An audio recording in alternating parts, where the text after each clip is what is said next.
I'm your host, Matt Miller, and welcome to Season 2 of You're Still Doing That?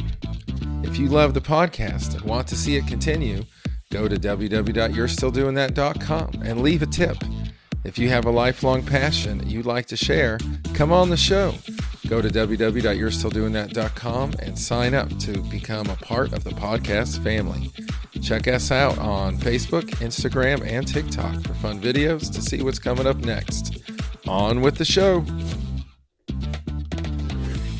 Today I'm sitting here in the amazing Hatchet Brewery in Southern Pines. It's a hot and beautiful Sunday morning before Memorial Day here in North Carolina, and I'm talking with my good school friend of mine, former marching band buddy, Mr. Robert Downey Jr.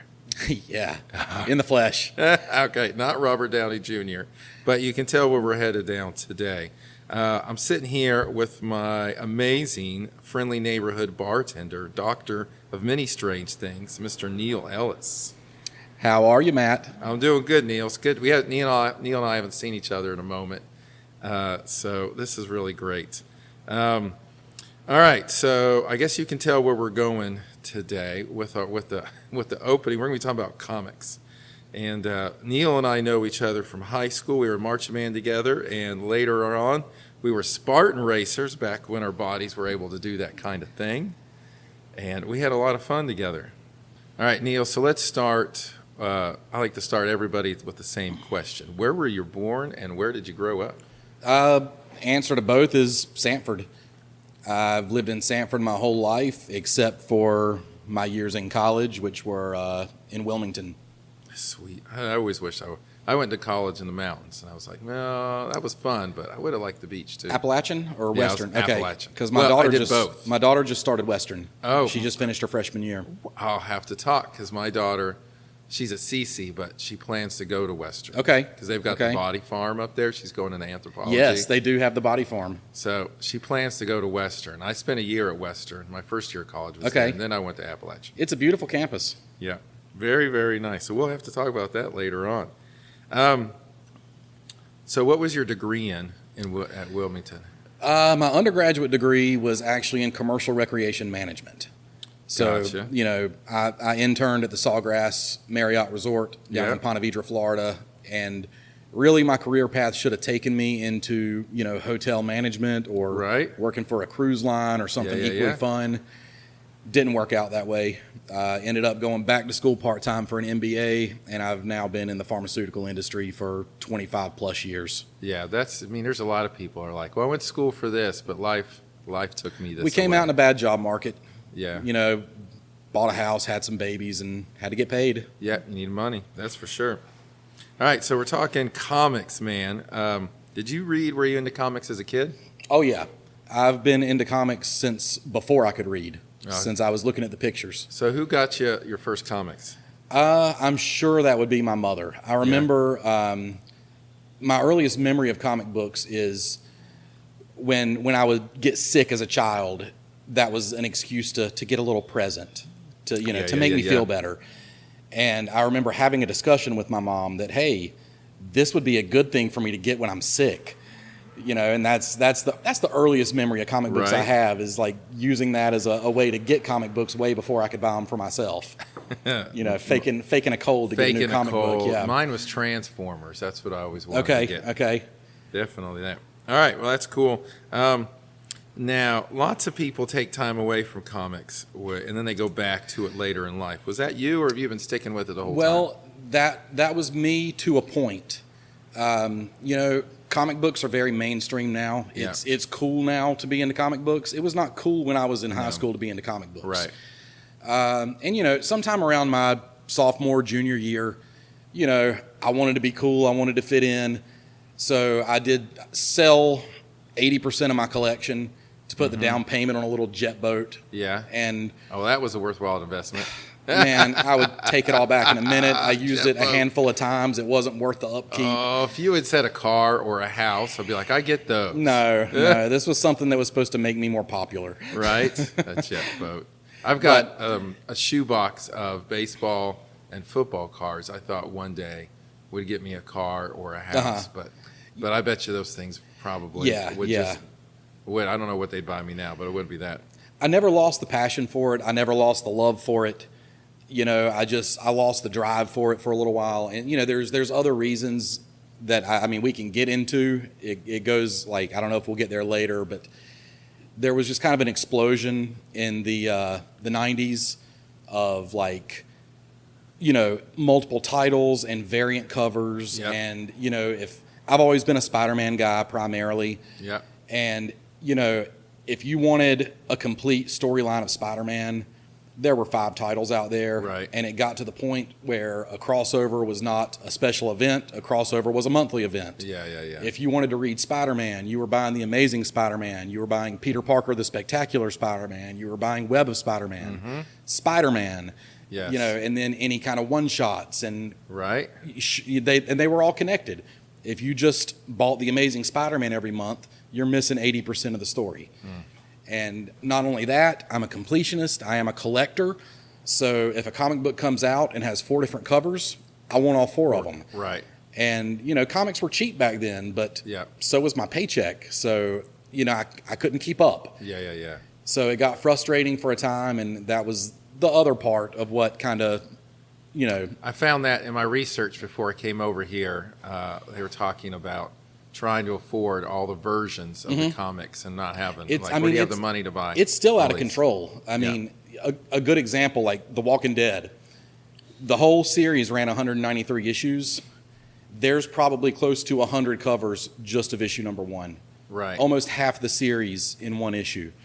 And I've got a buddy that's super frustrated because he buys a comic, but then there's 5 or 6 different covers for the one comic. yeah. And he's like, he goes, I can't buy all that. And why do you want to buy 5 versions of the same thing? Right. Yeah. But there's completionists, and that's There where they're are going completionists, for. and that's, you know, for things I truly have a passion for and collect, the titles that are my titles, Yep. that's what I want. You know, that's what's fun to me, is to close that loop and be a completionist about it. I recently got back into Legos, and Oh, I know. and I've been reading. And so I was like, I like Harry Potter, and I was like, look at all this stuff. I'm going to get all of this. But then you see the price tags. I'm like, and I'm a public school teacher, so I was like, no, I'm not going to be able to get all of that. Yeah, Legos are not a cheap hobby. I was like, my goodness, that's crazy. All right, Neil. So nowadays, do you get comics monthly or do you go with trades? So I buy trades. I buy, dollar books. When I go to the comic book store, I'll go to the dollar bin first and just try to fill in gaps. But as far as truly collecting, I don't make it to the comic book store much anymore. I'm much quality over quantity now. Right. It used to be the opposite. I wanted as many comic books as I could get. I just wanted to look at all the big, full, beautiful, long boxes in my floor. Yeah. But now I may, other than my infrequent trips and, buying $50 books, Yeah. I may only get 2 comic books a year, and I'll make payments on those comic books throughout the year. I'm 2 months away from securing my next 2 big ticket comic books. Yeah. And I've been making payments on them for over a year. Right. So these would be like a collection. Yeah, Yeah. So, and that's something else we can talk about, is the new fad in comics of grading comic books. Yeah. Because a lot of people hate it. You're locking them away in a case that can't be opened. Yeah. But I've always been, really more of a fan of the cover art than I am the contents. I love to read comics, but the cover art has always been what has drawn me to comic books. Right. So, well, it snags people, right? Oh, yeah. The visual of the front. right. And, they put so much more into the artwork on the covers than they do, the contents. But, I'm very much on the bandwagon of the graded collectibles, and I've just got them plastered all over my house. Yeah.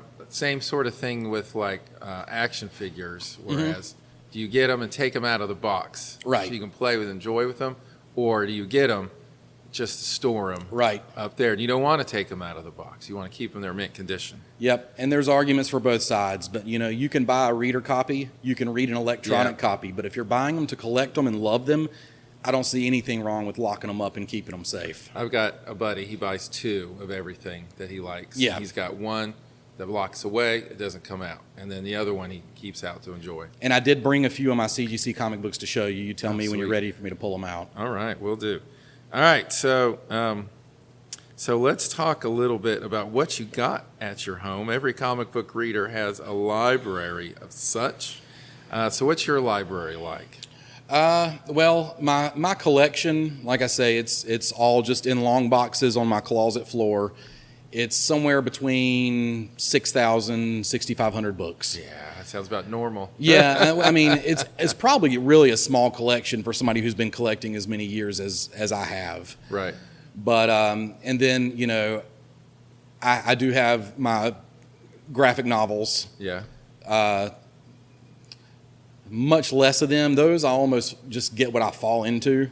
Right. I don't ever seek out graphic novels. If I want to read something, then if it's not super valuable, I want to buy the comic book and read the paper. Yeah. If it is super valuable, I'll just get an electronic copy or, Yeah. Marvel Unlimited, subscription service where you just kind of have access to their entire database of electronic comics. So, I have a small library of graphic novels and then a much larger library of actual comic books that can be opened and read.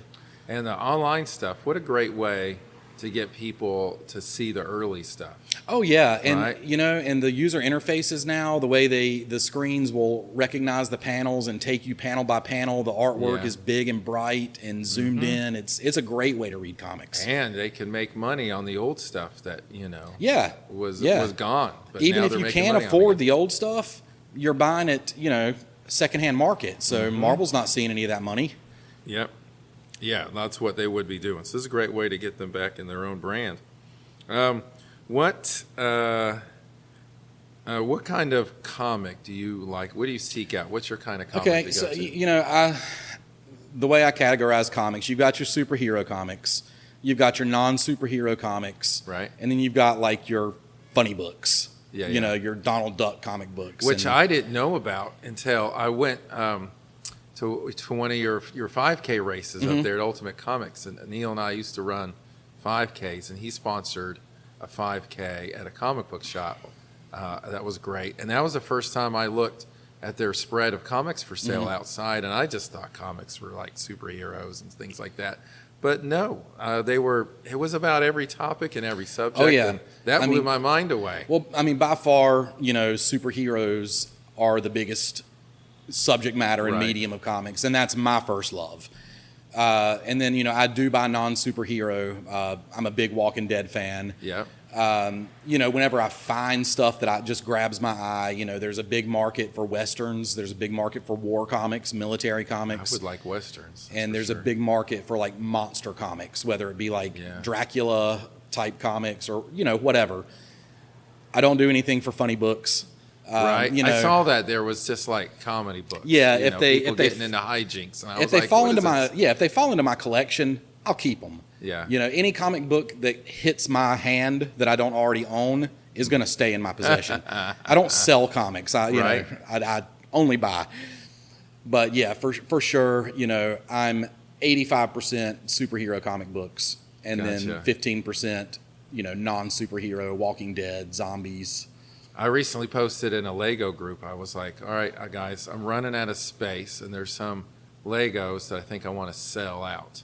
And I was like, what's the proper way of selling that? And then I got just like, how dare you sell any of your sets? Yeah. And I was like, what do you mean, how dare me? I can't have no way of showing these things Right, anymore, a room right. or space. And, but anyway, it's like I was listening to you say, I'm not selling anything. It's staying in my hands. That reminded me of that post I made.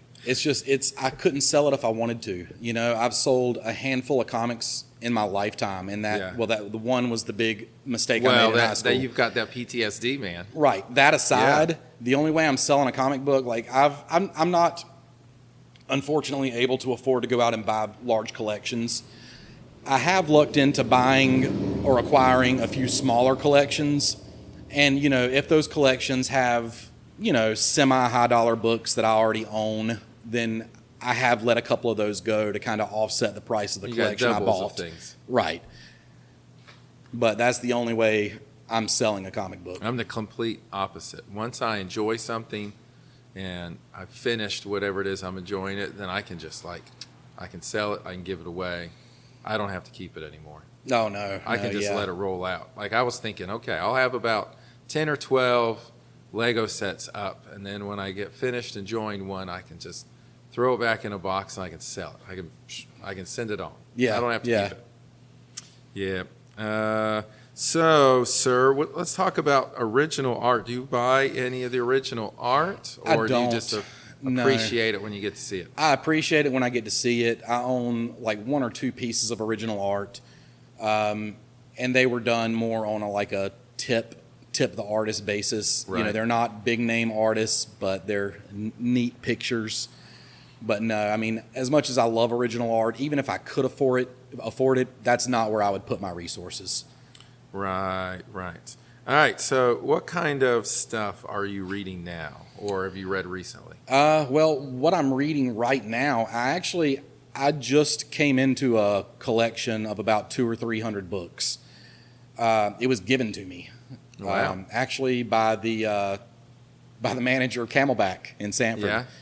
Awesome guy, and he knows about my passion. We love talking comic books when I come into his brewery, and he surprised me with this big, huge box of comic books that included a lot of graphic novels. Yeah. So I'm actually reading right now a run of The Invaders, which is a Marvel title. It consists of Captain America and Bucky, Namor, and the original Human Torch. Not the Fantastic Four Human Torch, but the original android from Marvel Comics #1. Nice. The one that they just kind of forgot existed for a while once they made the real Human Torch, Johnny Storm. So that's what I'm currently reading. What are some of your all-time favorite comic series? It's very easy to say what my favorite comic series is, and that was one of these gimmicky crossovers from the 90s. My favorite character has always been Venom, and that's one of the comic books I brought you today was the first appearance of Venom. Yeah. My personal copy that I bought off the newsstand is the only comic book that I have personally sent in to be graded at CGC. But I'm not sure if you're familiar with Carnage. Yeah. So there was a series in the 90s called Maximum Carnage. And basically, Carnage is, Cletus Cassidy. He's kind of like, he's a sociopathic serial killer in the Marvel Universe. He's the Joker. Right. Yeah, they brought him on the animated series. Yeah, they did. Yeah, he was on there. So, he's Cletus Cassidy. He's a megalomaniac serial killer, legitimate serial killer.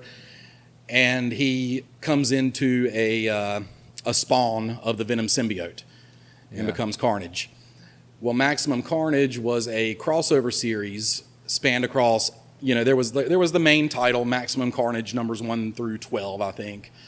But then there was also spin-offs and mainly the Spider-Man titles. But it was basically Carnage getting together his, band of psychopathic villains, and then Spider-Man and Venom being forced to team up with different heroes, including like Captain America, Silver Sable, Right. and trying to take down Carnage. So that was the first real crossover comic that I fell in love with. There was a Super Nintendo video game based on it, just one of these side-scroller fighting games. I love Maximum Carnage. So you mentioned before, do you read comics online, or do you stay right with the paper? No, I'll read them however I have access to them. Gotcha. Given the choice, I'll take paper. But I really do enjoy, as long as the reading platform is good, I enjoy reading electronically as well. Yeah, well, you can't read any of that early stuff unless you own it, right? I mean, it's so hard to get a hold on paper. of. Yeah, Right. Yeah. yeah. It just unless somebody lets you into their collection, you can't get to it. Right. And like I said, unless it's a rag, a reader copy. Yeah. you don't even want to touch it. Like, Right. I don't want to. Even Yeah, if it yeah, even yeah. if it doesn't hold great value, I still don't want to, you know, potentially damage or soil Right. that by bringing it out and flipping through it. And Yeah, I totally get that, man. If someone is going someone is new and getting into comics, where is a good place for them to start? What's a good comic for them to start with? that's a really hard question because almost everything that's popular today is very convoluted Right. in the way, like, stay away from X-Men. You can't get more convoluted than X-Men titles. Spider-Man's difficult because there's still the same problem of multiple titles. Yeah. The best place to start is to find a character you like and then look for independent stories, you know, miniseries, or if you can find yourself getting into a less popular character, Right. they're great because if they're popular enough to have their own title but not popular enough to have 7 of their own titles, Yeah, yeah, yeah. then it's great. Like, you know, if thinking of my daughter, you know, I've kind of gotten her into comic books, and she's a collector now, and she's a big fan, obviously, of all the popular MCU type characters. But, you know, like, a great place for someone like her to start, I would recommend, like, you know, the Kate Bishop Hawkeye series. Yes. You know, Kate Bishop, strong female character, you know, popular, the character Hawkeye, popular from the MCU. Kate Bishop's made an appearance in the MCU, but not so popular that you can't read that run, get a complete and well-written story, and enjoy the character.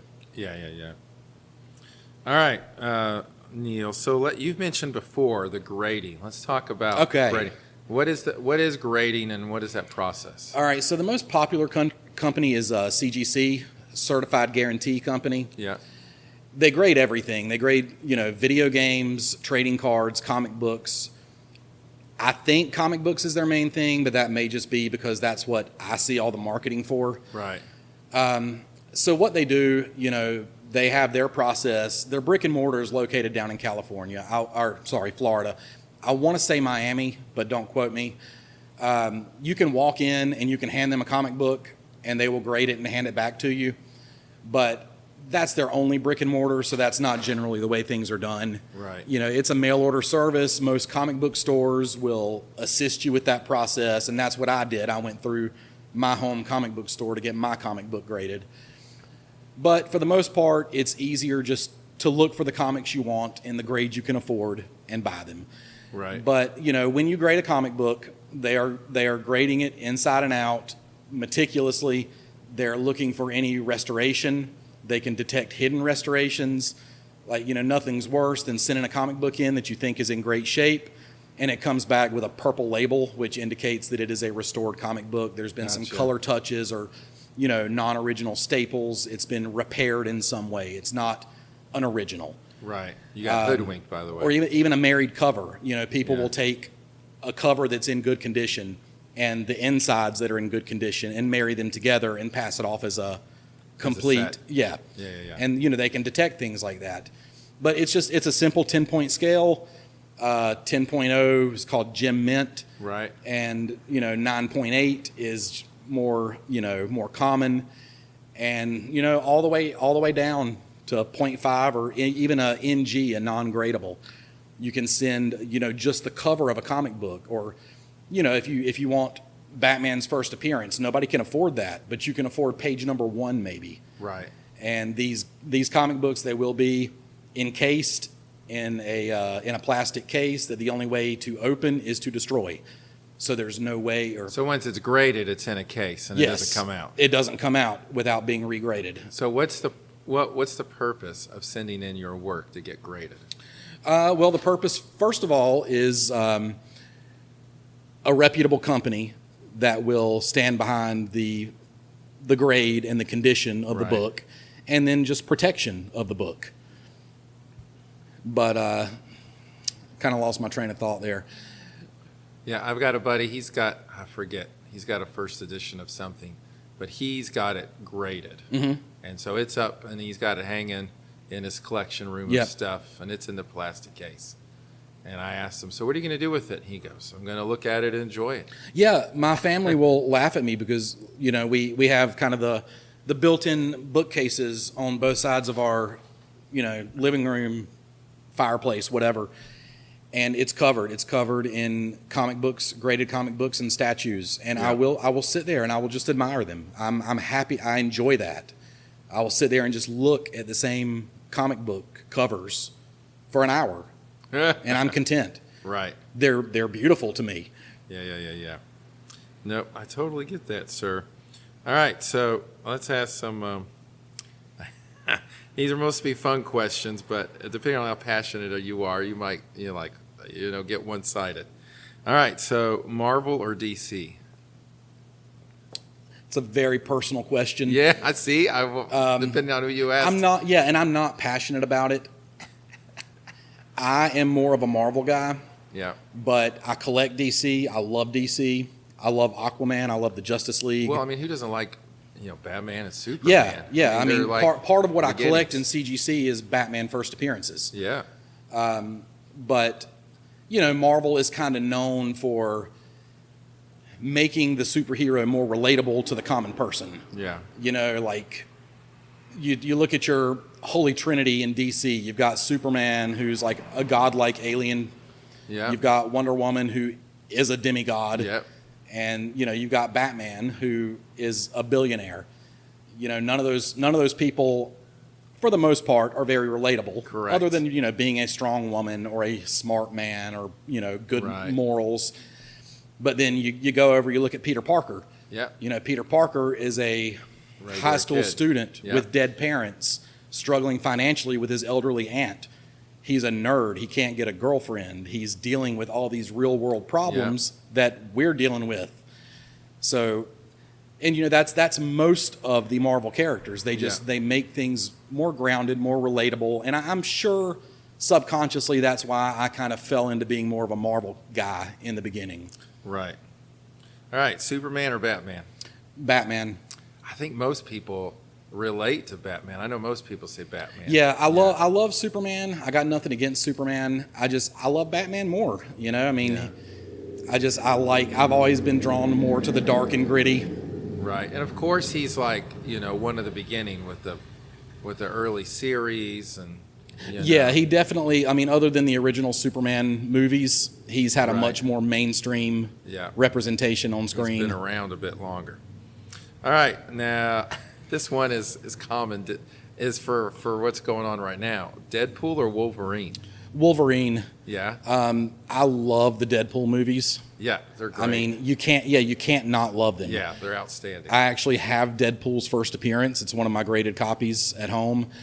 But I did not acquire it because it's Deadpool. I acquired it because I collected the New Mutants. Yeah. When I was younger, I went after the obtainable. So the New Mutants, even issue 1, I could get a complete run of that and afford it. Yeah. One of my other favorites is Dazzler. I love Dazzler, and I've been made fun of for a lifetime for loving Dazzler, but not now that Taylor Swift is rumored to be the new Dazzler. Oh, that's right. Now I've got all these Dazzler comic books that are going to blow up in price. They are going to blow up. They're already blowing up just on the speculation. But I do love Deadpool. I'm not a huge fan of the whole breaking the fourth wall thing. Yeah. It makes for funny moments in movies. Yeah, it's a funny film, that's for sure. But for me, it takes me out of the story. I want to get lost in the story. I want the world to be true to what it is, which is a fantasy, but it follows its own rules. Yeah. So, to me, Deadpool kind of pulls me out of that when he turns and talks to the reader, or, in the comic books, he might walk from one panel to the next. Like, he wants to get from point A to point B, so instead of traveling there, he just steps into the next panel so he can be there. Okay. And it's funny stuff. He's a great comedy relief. He's an overpowered character. That's for sure. But I'm not a huge Wolverine fan, but between the two, definitely Wolverine over Deadpool. Yeah, well, Deadpool doesn't need your money. They are already going to get your money. They've already gotten it. I have tickets. Yeah, so I'll be there opening night. yeah, so they're aiming at the new folks that don't know nothing about anything, man. But man, that sure does look like great fun, doesn't it? It does, I'm man. glad they made that work. Yeah. I'm glad, that opening, the trailer for it, and and he's got all his family and stuff, and I'm like, what is Now, this? I was like, what's going on? And then the it was a TVA Yep. shows yep, up, yep. and they've got their little clubs, and he's like, come on, people, this is Disney. I mean, are we really pegging right here? And the Marvel Jesus line is enough to sell me on the movie alone. I just was like, Disney and pegging. I never would put those two together. Yeah. But we That was definitely just we do need to great. talk at some point about the MCU and the impact that that's had on collecting. Yes. All right. Now some Luke Cage or Iron Fist. Luke Cage. Yeah. Again, I don't hate on Iron Fist, but yeah, again, Luke Cage is the dark, gritty, Yeah. Street level, just kind of badass, tough guy. I was reading a couple articles about vice versa, and a couple guys were like, well, I go Iron Fist because I like his outfit better. Yeah. And I've got a stack of comic books at home that are not graded, but are grade worthy, and that Yeah. I hope to get graded one day. And Luke Cage #1 is in that stack. It's not his first appearance, but it's his first solo series. Yeah, when they brought him on Netflix, I was really digging Luke Cage. Oh yeah, and Chris Coulter is just amazing. Yeah. He's a Perfect good actor. casting. All right, and we've answered this once already. Superhero stories or real life stories? Yeah, definitely superhero Yeah. stories. I was like, we've covered that question. Gotham or New York storylines? Gotham. Yeah, Still if New you're York. If you're reading a fantasy story, you got to go with the fantasy city. You do, and that's the problem. Marvel is New York. Yes. 90% of their superheroes are New York Yeah, based. that's true for sure. All right, now this one I got to show you a picture on my research because it blew my mind. Comic book Nick Fury or Samuel L. Jackson Nick Fury? Well, okay, Sam Jackson, but comic accurate Nick Fury. You're talking about the David Hasselhoff, the white guy with the graying hair and the eye patch. But I'm showing him a picture of what I saw online. yeah, that's your David Hasselhoff Nick Fury. Now I got to tell you, I saw this picture with the article I was reading, and I was like, is he in the Captain America tube that makes you all ripped and strong? No, Okay. I was like, that was going to blow my mind. no. Google David Hasselhoff Nick Fury, and Right. you'll see a picture. That's your older white man with graying hair and the eye patch, which is super cool. It's your original. But Marvel came out with the Ultimate storylines in the 2000s, late 90s, early 2000s, and what they did in that was a complete, not a reboot of the Marvel Universe, just kind of a retelling of the Marvel Universe. Uh-huh. They just wanted to get rid of all these old continuity errors that they had made over, decades and decades of publishing Right, comics. right. Start from scratch, fresh universe. What happens is permanent. If somebody dies, they're dead. And when they rebooted the Marvel Universe, they actually based their Nick Fury on Sam Jackson. Nice. So there is a comic accurate Nick Fury that was made to look like Sam Jackson. And Wow. I've always thought he was a little cooler. Yeah, you can't get much cooler than Samuel Yeah. Jackson, man. I mean, what a great cast. And I mean, once he's on screen and he's Nick Fury, you're like, well, that's it. I mean, Yeah. it seems perfect. Yeah, definitely. Yeah, for me, Samuel Jackson is going to be the win every single time. All right, Neil. Well, we're getting close to wrapping things up here. Already. I can talk for Already. hours. Matt. I can tell you. I'm not can. running out. I'm not losing steam at all. I can tell you are. We'll have to come back and revisit this another day. So, what is one of your most prized possessions in your collection? I brought it. You ready for brought me to it. pull out my comics? Okay. I brought 3 comic books to show you today. They're all CGC. Well, one of them is my most valuable, but I didn't bring them because of their value, just because of their uniqueness to, kind of different examples of different things. So the first one, we talked about CGC, but we didn't talk about signature series. Right. In addition to, grading and encasing comic books, they also verify signatures. Gotcha. And I only own a couple. When it comes to celebrity signatures, I'm very picky. I want the celebrity to be on the cover of the comic book. I don't want Robert Downey Jr. to sign the Invincible Iron Man #1. Right. That's just unwanted pen marks on a comic book. But if it's a movie photo cover, absolutely, to Yes. me, adds to the value. Right. So the first one I brought is one of my only. I only have two. One of them is a Tom Holland. Yeah. It's a photo cover of Civil War. Gotcha. That has Tom Holland's Spider-Man on the cover. The scene where he's wielding the shield. Gotcha. And I have that autographed by Tom Holland. Sweet. The one I brought today is Back to the Future #1. Okay. And it is what is called a virgin cover. And what that means is the cover is nothing but artwork. Gotcha. There is no identifying company, issue number, price tag. It's just a piece of art. Gotcha. And this is a 9.8 near mint Back to the Future 1, and it is autographed by both Michael J. Fox and Christopher Lloyd. Oh, wow. So we got Doc and Marty. And there's Man, that. That's pretty sweet looking.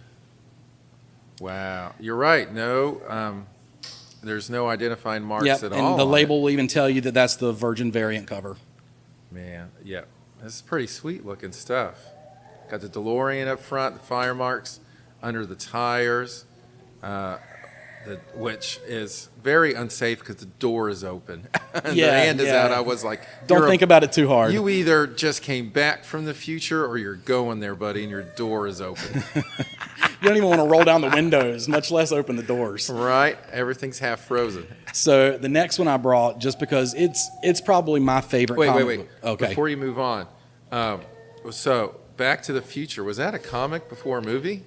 It was not. Okay. I believe the movie came first in this case. I was about ready to get my mind blown. No. I was like, how long have they been doing this? No, stuff? there's very few things out there. I mean, there are a lot of things out there that you would be surprised to know was a comic book first. Right. But pretty much everything is a comic book, whether it came before or after, whether it is the source material or came from the source material. Right. Everything out there has a comic adaptation. Yeah.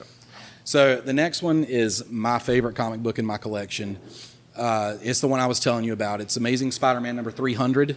It's the first full appearance of Venom. And this came out of my personal collection. Bought it off the newsstand. I held it for 30 years or however many years. Right. And then personally got it graded. It graded out at a 9.4. There you go. After being in my collection for decades. And there's that one. Wow. That's pretty sweet. Amazing Spider-Man. And he's all black as Venom, right? Yep. Yep. Yeah. Oh, I like the webbing on here, Venom's too. a unique character because you've got the first appearance of Eddie Brock, you've got the first appearance of the Venom symbiote, Yeah. and then you've got the first cameo and full appearance of them joined together as Venom. So this is the first full appearance of Venom in comic books. So you paid $1.50 for I paid this. $1.50 for that. And so when you get it graded and it's a 9.4 now, so if someone was going to say, I'm going to sell this thing, what value are we talking about? Last time I looked, you could probably not find one of those for cheaper than $700 or $800. Lord. Yeah. And the last one I brought is one of those that I made payments on it for 2 years. It is the most valuable comic book in my collection. It would probably, again, the market's crazy. Yeah. But last time I checked, it may be a $3,000 or $4,000 comic book. Good God. This is a graded out at a 5.0. It is the Amazing Spider-Man number 2. Number 2. It is the third appearance ever of Peter Parker and Spider-Man. So he made his first appearance in Amazing Fantasy 15. Second appearance was in the Amazing Spider-Man number 1. This is his third appearance, and it's also the first appearance of the Vulture, which was the villain in the first Vulture Tom came Hardy. out quick then. Yes. So there's that. Spider-Man That is number like 2. 2 or 3 years of small monthly payments to make that happen. Wow. It's So definitely- somebody could have bought this for 12 cents. Yep. As I'm looking at the cover, and there's Vulture, and he looks like a really old man. Vulture is an old man. With some Eugene Levy eyebrows, You know what? and he's The bald. Vulture in the movies is nothing like the Vulture in the comic Yeah, books. There was I no will say that. technology. Vulture. No, he was just flying. Vulture carried a pistol and Yeah. stole briefcases from businessmen. That's what he did. Yeah, he's been upgraded now. With He's been technology, very much man. upgraded. He has motives. He has stories. Back then, Yeah, he's they Michael didn't. Keaton, man. They didn't give the readers a whole lot of credit back then. The Vulture was somebody who basically mugged businessmen on the street. Right. Wow. I'm just looking at that now. What do you think of when you watch like the first Spider-Man flick, and you've got Batman as the Vulture? I love Michael Keaton. Yeah, you know, no, he's great. he will forever be my Batman as well. Same here. But yeah, just seeing him in any role again, you know, in a universe I love was great. Yeah. And I thought he killed it as the Vulture.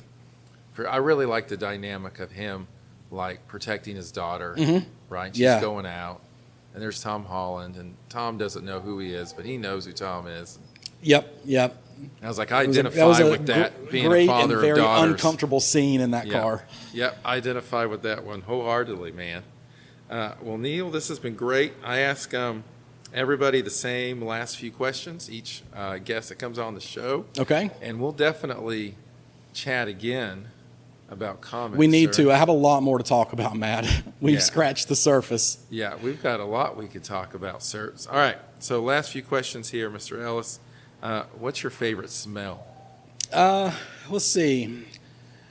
Given our location here, I'm going to say it's the Hazy Morning IPA here Nice. at Hatchet Brewing Company. Well, I'm enjoying the cider It's here, sir. it's a new smell to me since Yeah. I've started working here, but it's a great smell. And also a great question, since we're at the brewery, what's your favorite drink?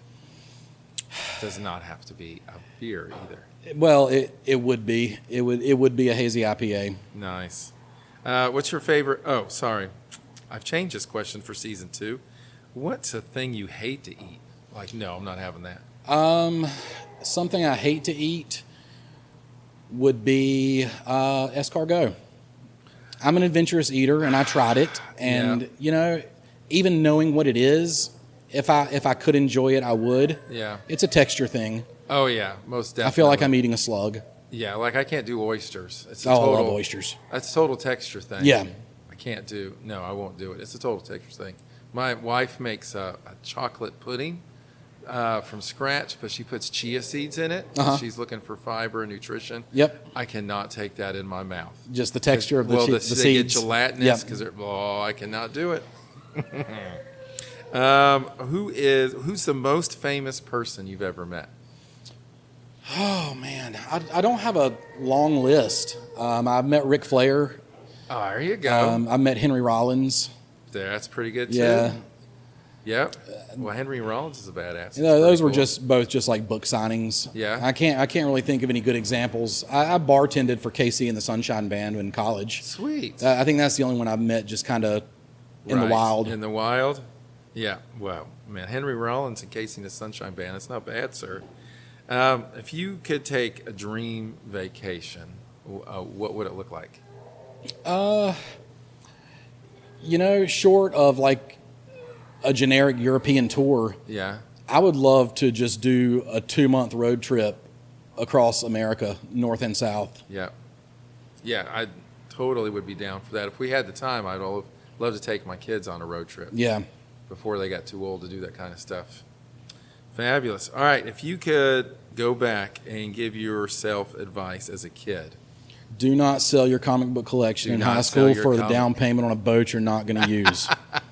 It's not going to make you more popular. As soon as you told me you sold it for a jet boat, I was like, oh, God. And when you grow up, it's going to be okay to like comic books. Yeah. Yep. Keep reading.